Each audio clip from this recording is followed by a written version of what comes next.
Қазыбек Нұржанов Кеңес одағының батыры, Ленин, Қызыл ту 3-ші дәрежелі даңқ ордендерімен және ерлігі үшін медалімен марапатталған қазақтың біртуар тұлғасы.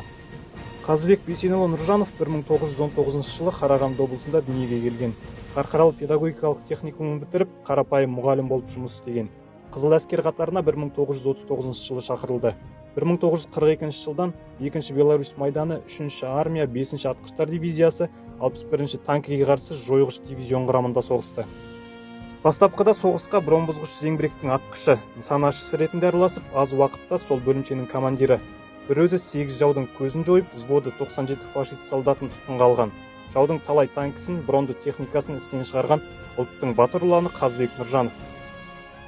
Волковыск қаласы үшін болған ұрыста көзсіз ерлік көрсетті. Ержүрек Қазыбек Нұржанов шабуылдаушы жаяу әскерді соңынан ертіп, Волковыскіге бірінші болып кіреді. Өкінішке орай сол ұрыста жарылған мина әсерінен ауыр жараланады. Ауыр жарақатына байланысты әскер басшылығы жауып тұрған оққа қарамастан ес-түссіз күйдегі Қазыбекті 50 шақырымдай жердегі далалық госпитальге жеткізеді.